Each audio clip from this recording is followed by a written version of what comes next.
You're listening to All Kinds of Catholic with me, Teresa Alessandro.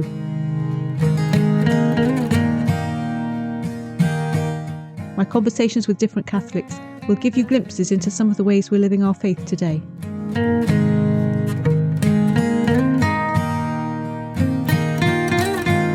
Pope Francis used the image of a caravan for our travelling together on a sometimes chaotic journey. And Pope Leo, quoting St. Augustine, reminds us, "Let us live well and the times will be good. We are the times."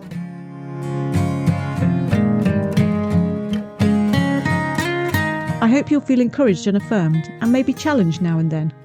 I am too in these conversations. And if you're enjoying them, it helps if you rate and review on the platform where you're listening. Thank you. Thanks for joining today, listeners. I've got an interesting guest today, Joseph, and we're going to have a really interesting conversation. We're going to talk a little bit about the Latin Mass, actually, so let's see where the conversation takes us. Welcome, Joseph. Thank you very much. And just to give people some context, you are part of the Latin Mass Society. You've got a proper role at the Latin Mass Society. I think you're chair. Yes, that's right. Okay, so I'll put a link to the Latin Mass Society into the episode notes so people can follow up after this conversation if they want to, and anything else that comes up that might be useful. Can we talk about you as a person first, Joseph, as a person of faith? And can we think about, or would you mind talking about, when in your life your faith first became important to you? Is it from way back in childhood, or is it something that happened later? I'm a cradle Catholic, and my parents were quite serious Catholics. And I actually don't remember a time when I didn't take the faith seriously.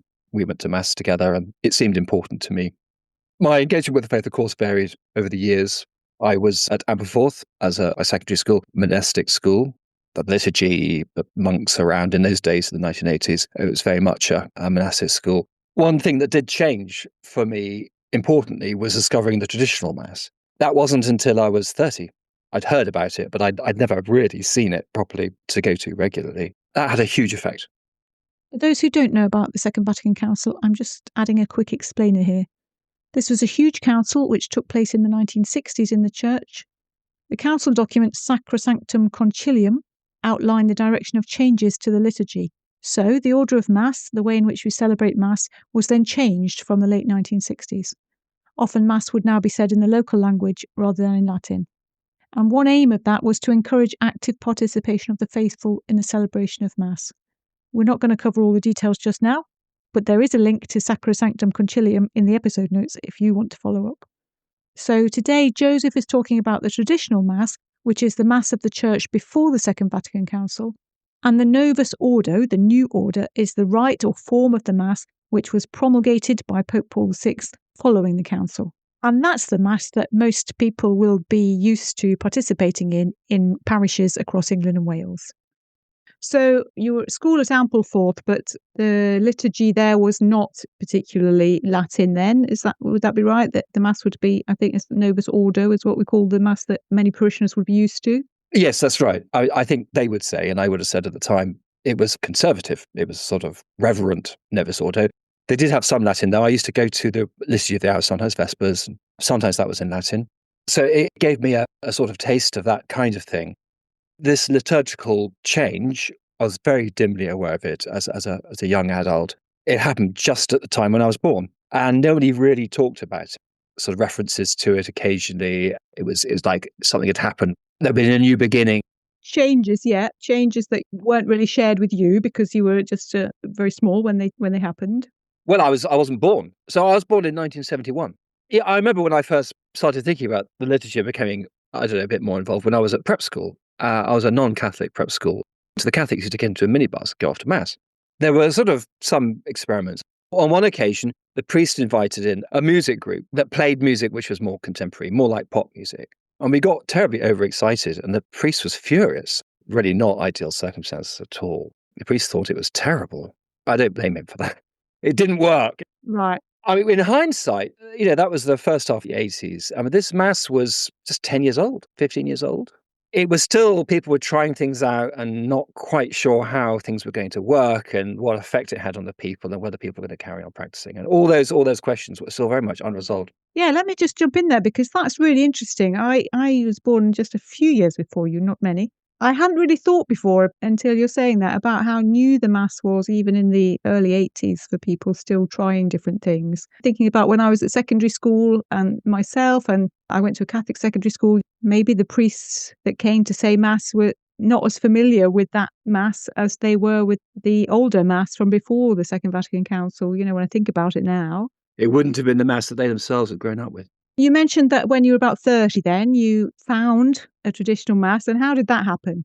When I was at school and I first got a bank account, I got very excited about this bank account, and I joined all sorts of organisations. I got this checkbook. I sent off these checks, and I joined, the Royal Society for Protection of Birds. And one of the things I joined was the Latin Mass Society. I must have seen an advert somewhere. So I got these magazines, which were all rather sad.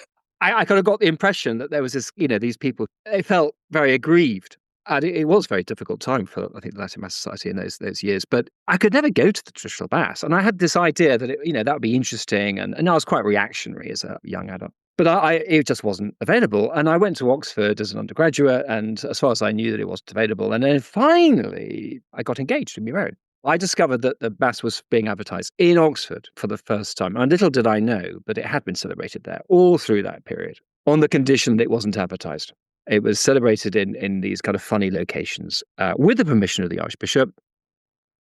So finally, I went to this thing, and I went straight past the venue, and I had to go back the following week because it was in the West Oxford Community Centre, which was a brick building. There are rooms in it which you can hire by the hour. In one of these rooms, the traditional Mass was being celebrated. It was just a kind of shoebox room. It was low. There was no singing or anything. I was there with my fiancée, now my wife. It changed my life. That Mass changed my life. I came out and I said, this is it. And I didn't know that I'd been looking for something. I just thought this might be interesting. But it filled a kind of gap in my understanding of the Church, of history, of Catholic spirituality. There was something which had just not been there, the sort of missing jigsaw piece. And I thought, this is it. Because, I've been reading older Catholic authors and a little bit of knowledge of, theology and church discussions. And there was this sort of thing, the tradition, the past, which, people talked about, of course, but there was something very powerful, very distinctive about Catholicism when people talk about it right up to the 50s. Some people are alarmed by it. Some people think it's awful, and some people are kind of attracted to it. And you have all these amazing conversion stories and stuff. What's at the heart of that is this something very self-confident, something quite mysterious, something which you have to kind of take on and kind of deal with. And that's the liturgy. The liturgy is the center of that, the center of Catholic spirituality and therefore of the Catholic attitude to life. That's really interesting because when I've spoken to other guests who either like or prefer the Latin Mass, they talk about the beauty of it, a feeling of transcendence often, not always. There's been other things that a recent guest, listeners might remember, actually found it helpful that the priest wasn't making eye contact with her during Mass. There's a range of things, but I'm interested that this Mass that you're describing didn't have the singing, wasn't in a really beautiful building, and yet it still spoke to you in a very deep way. That is very interesting there.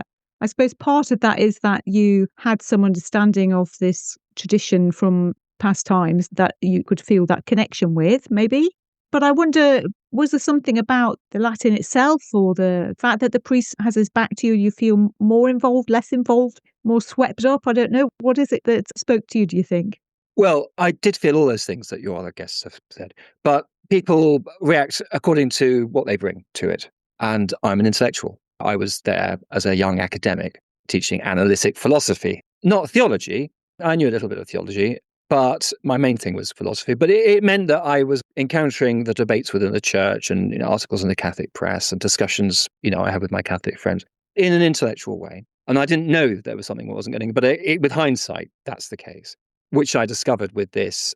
That's how I encountered it because of my own personal circumstances, the nature of my search, which is intellectual. I think it is very emotionally engaging as well, spiritually engaging. In a way, that's what I mean, that the fact that it engages you in this particular way. And yes, the priest not looking at you and all that stuff. Being in Latin, I didn't know Latin. I still don't have good enough Latin to understand it as it's spoken. you'd have to have pretty good Latin for that. And very few people do it throughout history. Most people haven't had that. I mean, even when it was first done, because half of it was silent and it was in this kind of funny Latin that is not spoken in the street, even in ancient Rome. It wasn't intended to be completely comprehensible. It wasn't intended to be that kind of engagement. It's supposed to be a somewhat mysterious spiritual experience. Of course, the Novus Order is trying to do something quite different. And that was my experience throughout my life up until that point. It was an attempt to reveal the mystery. And this is an attempt, I think, to be the mystery. You can see it, and what you can see is mysterious. And that doesn't mean you don't understand it, because, of course, if you're catechized, you know what's going on. You know the priest is offering. In fact, you can read all the prayers if you want to with a translation. But nevertheless, you engage with it as with a mysterious thing, rather than have someone say to you, oh, this is what they're doing now, and this is what he's saying now. There's an open question of whether these two approaches, which one is better, or I almost think that's not a terribly useful conversation, because some things, one appeals to some people and the other. What's tricky, though, is that they are so different. I think, in a way, I don't agree with people who think that the Novus Order reform went too far, or at least I don't really like getting involved in that discussion, because I can see they had a project to make it comprehensible, and you can't do that with half measures. So obviously that has a value.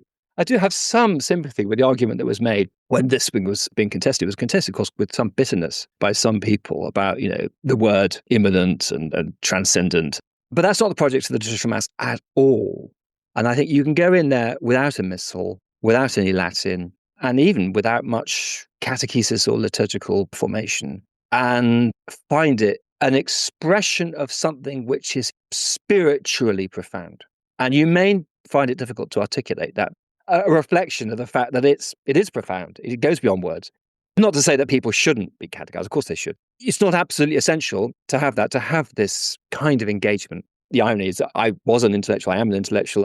I want to understand things. I want to see lots of words. And yet I could see this was a sort of engine of a kind of Catholic worldview, a Catholic attitude, a Catholic culture, a Catholic kind of response to persecution, the way that Catholics dealt with life over many, many centuries. All the stuff I've been reading about, I mean, not intensely, but I'd seen references to, I could see there was something, these Protestants have said the Catholics are kind of mysterious and obscurantist.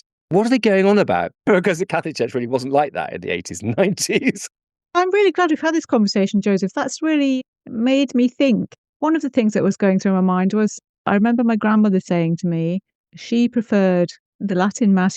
Well, in the sense that she said at school they used to say, and she was born in 1900, they used to say that the wonderful thing about the Catholic Church is that you could go to Mass anywhere in the world and it would be the same. We've kind of lost that. On the one hand, I've often thought, well, at least you can understand what's being said. That has been what we've understood to be better. But you've explained very well there one of the pitfalls of that in a way. Alongside that, I've noticed that, for example, when Pope Leo was installed, when he uses Latin, like singing the Our Father in Latin, for example, everybody from all over the world in St. Peter's Square can sing that together, because here's a common language of the church, except for me, because I don't know the Latin.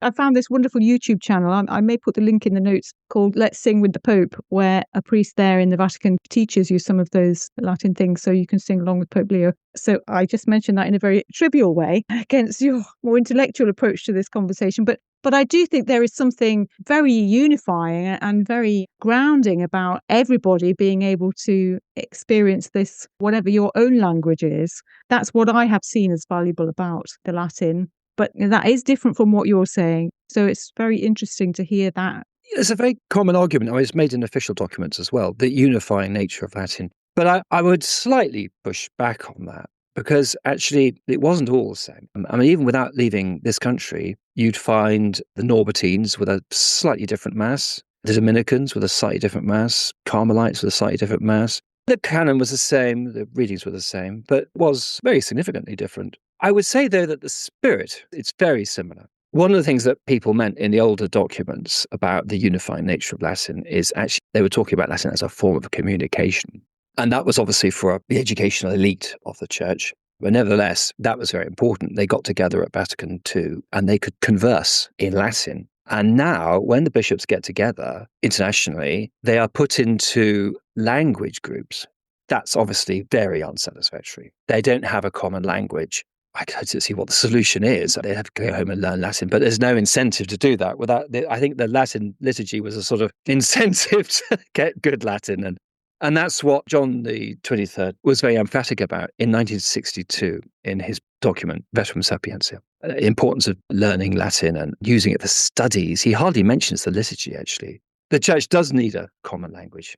There's one thing that was sticking in my mind there when you were talking about the importance of catechesis alongside the liturgy, where a person can come and just experience a Latin Mass and feel the kind of spiritual experience without necessarily understanding too much of what's happening. I'm just thinking about part of how I continue growing in my relationship with God, or continue really knowing more about Jesus and the gospel and how that relates to my life today. Some of that is through what I hear at Mass, through hearing the gospel read, reflecting on the sermon, maybe the bidding prayers, relating things from the readings to what's going on in the world. How do those things work for people who are experiencing the Mass in Latin then? The elections, the gospel and the epistle, they tend to be repeated in English. And of course, many people have hand missals. There's a 1 year cycle of readings for Sundays. Oh, only a 1 year? Only 1 year. It's not the same cycle of readings then? No, it's very different. Oh, I didn't know that. And not only is it a 1 year cycle, but the great majority of them are either, the Gospels are either miracle stories or parables. So actually, you get familiar with them very quickly. You get it presented to you again, and of course, the preacher might preach about them. The thing I'd emphasize, though, is the traditional Mass is not intended to be didactic. Right. It's not an opportunity to familiarize ourselves with the Bible or theology. It's an act of worship, which is to say, it's prayer. Your experience of Mass is like an experience of prayer, collective prayer, the prayer of the church. So it's a perfect prayer. Your task is to engage with that as perfectly as possible, to offer yourself with the sacrifice which is being offered on the altar. So whatever helps you do that will help you have the better experience from this, and to take away more in terms of grace. When I was at school, we were prepared for confirmation, and they didn't really believe in telling us any doctrine. And we were doing religious studies, so perhaps that wasn't so necessary. We were encouraged to meditate, sit in a darkened room. And I don't think that's really a stupid thing, actually. I think there is some value in that. But it strikes me that that's basically what the traditional Mass is doing. It's creating the conditions for wordless prayer. You don't have to sit in the dark room with a candle and incense because it's all there. And the familiar ritual helps you relax spiritually into this experience, which will enables you to engage in something in a profound way. It's a form of contemplative prayer. When it's working well, it can be a form not just for the intellectual, not just for the kind of theologian, but for the ordinary Catholic who's experiencing it in this way and not engaging in the individual words, not engaging in the theme of the Mass is the Last Supper or the feeding of the 5,000, but just in this spiritual way. It can be supernatural prayer, the prayer of the Holy Spirit within us. That can happen in any liturgy, but the traditional Mass is set up to facilitate that in a particular way. And in the Novus Ordo, it's very clear that there's a didactic component which is given greater prominence. If you sit with a missal of the traditional Mass, there's lots of things to learn, lots of lovely prayers, lots of beautiful readings with many insights for you. And of course, the parish priest who's preaching will want to use those things. But the ordinary person going in, that's not front and center for their personal experience. What's front and center is this being drawn into this mysterious, contemplative engagement with God. You come out of that, and of course, the action of grace on the soul, the effects of prayer, are very difficult to articulate. But I think I can understand better now the attitude of the martyrs and the saints of past centuries, particularly the ones who are not theologians, the ordinary people who rose up to defend the church in the 16th century, the French peasants who objected to the revolution. I think I can understand that better because they had this thing which meant so much to them. It's not about knowing theological propositions. It's not even about having a knowledge of the Bible, although I think it would have had it preached to them over and over again. So I think they weren't ignorant, actually, of the kind of the basic stuff. Nevertheless, that's not the primary thing. The primary thing is that they had an opportunity to enter into a relationship with God, which is it's just impossible to articulate. I think you've explained that really, really well, Joseph. That's given me a lot to think about, and I'm sure listeners too. So that makes the next thing that I was going to ask you different in this case, because I often ask people about whether there are particular prayers or practices, or what are the particular prayers or practices that nourish their faith. I'm kind of thinking for you, being at Mass is the way you're describing it is different from how I might go into Mass on a Sunday. I mean, it is prayer for me. Of course it is. It's a time of prayer. But I am also learning, listening to the Word of God and feeling that I'm learning something as well. I feel that didactic element that you're talking about. So it's interesting that for you, that Mass is more about a time of deep prayer in a much more focused way. So I wonder whether outside of that now, what are there other things that nourish your faith? What are the prayers and practices outside of Mass then for you that support your faith from day to day? Yes, I'm just thinking about this for the first time in these terms, but maybe outside the liturgy, to some extent, we do things which reflect our liturgical experience, and to some extent, we do things which are filling up other aspects of our spiritual needs. So I know that there's a big movement at the moment for exposition, adoration. People who go to traditional Mass, of course, they like benediction as much as an ex-Catholic, but I don't think it's quite such a felt urgent need, because there's more of an element of adoration in the traditional Mass. And I think with the Novus Ordo, some people react to the way that it works by saying, well, okay, let's go off and have half an hour meditation in front of the Blessed Sacrament as a kind of separate para-liturgical thing. I think outside Mass, we have our family prayers, which are important, of course, in a family, partly because I teach my children at home. I've become really appreciative of Scripture, reading Scripture, as part of teaching them for the most part. Maybe that's filling a gap that might otherwise have been more satisfied with. Not that it's necessarily intended to satisfy all those things, because it's good, obviously, to read Scripture at home. And catechism. I do catechism with my children. I think this is a very common thing among Catholics who go to traditional Mass. They take catechism very seriously, and they sit for hours with their children with the penny catechism or whatever. And maybe that's precisely because the Mass is less didactic, that you actually want to have the didactic element you bring in a different way, especially living in, as we do, in a society where you ask questions, you're challenged in your faith, and you've got to have something to say. An instinctive faith is lovely, but you're going to run into problems when you're, at university or workplace or whatever. But the other thing which means a lot to me is the walking pilgrimage that I do once a year, and other pilgrimages. So the idea of a holy place, a holy time, holy people, and that's something which has kind of gone in and out of fashion over the last half century. It's definitely back in fashion now. But I love going on pilgrimage. With the Latin Mass Society, we have lots of pilgrimages, all sorts of places. But our biggest event of the year is a walking pilgrimage from Ely to Walsingham, which is 56 miles. And we just did that at the time of speaking. We did that last weekend. How do you cover 56 miles? How long does that take? 3 days. So it's 20 miles, and the rest. People always want to take it even further. I started walking from Cambridge the day before, which is another 18 miles. That's not enough either. So some people walk all the way from South London. Wow. And they end up walking something like 180 miles. And it's taking them an entire 8 days, Sunday to Sunday. They're pretty tired at the end. And that's something which I can only admire and not imitate. And that's interesting as well, because I think that's the walking pilgrimage. It lends itself to meditative prayer. And the walking itself becomes and even if you're chatting, you're walking for a purpose. The attention of the walk is there all the time. But of course, we pray, we sing. We actually sing the rosary, which is quite fun, in different languages. Latin, English, and also in French, because so many people have been on the Chartres pilgrimage, which is even bigger, even more rigorous. That's an extension of the spirituality of the traditional masses. And of course, we have the Mass as we go along. The pilgrimage is interesting because in the previous episode, listeners will have heard about the National Jubilee pilgrimage. It's interesting that across different expressions of our faith, pilgrimage still is something that everybody can find something really valuable in. People often talk about some time for quiet meditation, some time out in the natural world, and also conversations with people which can be about faith because you're together walking and also praying together out in God's fresh air, the spiritual value of that. So that's really interesting that the Latin Mass Society also has, a tradition of that, a practice of that, a way of participating in pilgrimage together. Yes. our own walking pilgrimage in England is it started in 2009, I think. But the one in France, the Chartres pilgrimage I mentioned, that's been going since the 80s. And that's massive. They now have 20,000 people.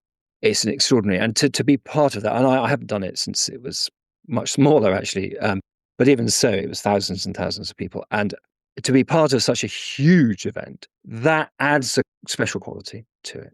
Yes, and I wonder if part of that for you, I don't know whether people that prefer the Latin Mass actually feel very small within the church in some ways, that actually being part of a big group of people who are like-minded actually feels particularly special for you. That's an interesting point. Yes, I think that may well be. Yeah, we are very small. It's a very much a minority thing. I think sometimes people forget that. With all the debate, people pay much more attention to us than we deserve in terms of numbers. And equally on our side, I think people can go into a little bit of a bubble. It is nice to have a kind of gathering of the tribe from a sociological point of view. And I think actually sociological considerations are not irrelevant at all to maintaining one's faith, and passing on to the next generation. Of course. Speaking of maintaining faith and passing it on, I wonder whether we might just, towards the end of the conversation, think about Pope Leo and what your hopes are for Pope Leo. I know Pope Francis, for the Latin Mass Society, maybe your experience was mixed, maybe. I don't want to put words in your mouth, but what are your hopes for Pope Leo's papacy, for where you are in the church? I don't have any special insight into him. It's important for us to give him the space to make up his mind. What I'd like him to do, what I hope he will do, is to find a way to bring peace to this liturgical question.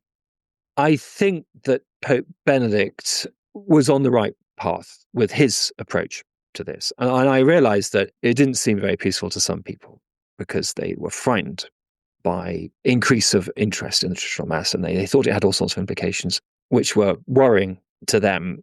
But for many, that situation in which Pope Benedict allowed the traditional Mass to be celebrated much more widely, it meant that a lot of people stopped being miserable on the sidelines, stopped pestering their bishops about it, stopped feeling rejected by the institution. And unfortunately, we've gone back to a situation in which people do feel rejected. They do feel miserable. And they say a form of the Mass that was celebrated by the Church for many centuries, there can't be anything wrong with it in itself, because otherwise that wouldn't be the case. And yet I've been made to feel a bit of a pariah. In fact, Pope Benedict himself, he wrote before he was Pope, he said that the people like the traditional Mass encountered no charity and were treated like lepers, which is very strong language. It certainly isn't true of everyone that we encountered in those days. There is truth in that, and it doesn't reflect well on the institutional church, that a body of people who were motivated by piety, devotional concerns, should be treated like that. Throughout the history of the church, not just since Vatican II, people who've wanted to do slightly odd things with the liturgy, they've often been accommodated, even though people in Rome may not have had a great deal of sympathy with their desires. Nevertheless, you don't drive people into schism because they want to receive under both kinds.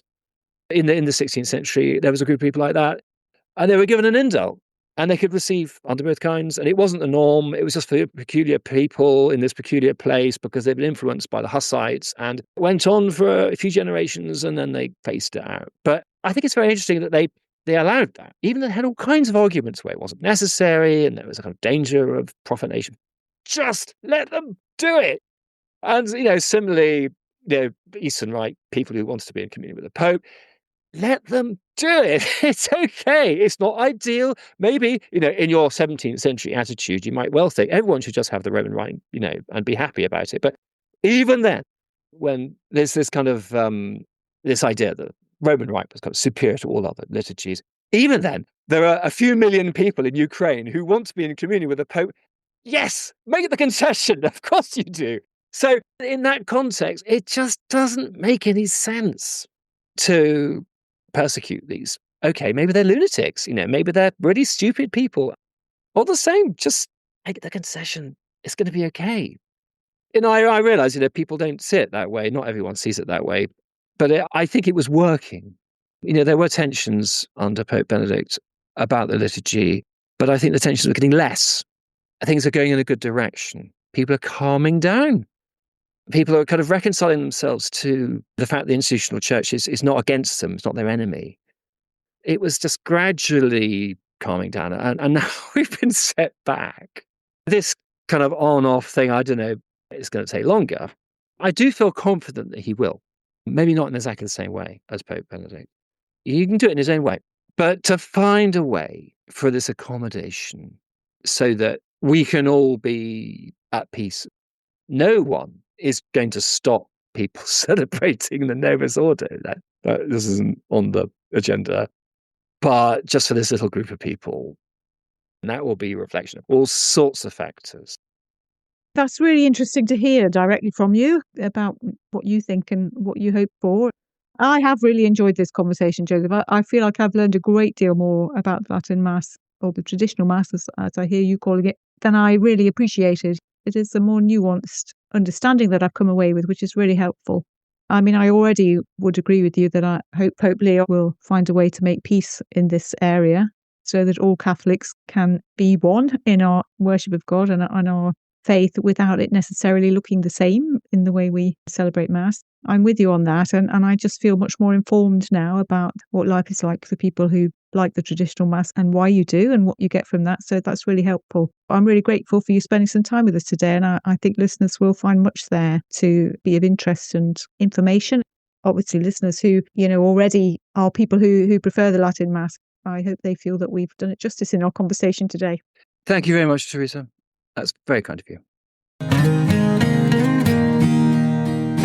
Thanks so much for joining me on All Kinds of Catholic this time. I hope today's conversation has resonated with you. A new episode is released each Wednesday. Follow All Kinds of Catholic on the usual podcast platforms. Rate and review to help others find it. And follow our X, Twitter and Facebook accounts @Kinds of Catholic. You can comment on episodes and be part of the dialogue there. You can also text me if you're listening to the podcast on your phone, although I won't be able to reply to those texts.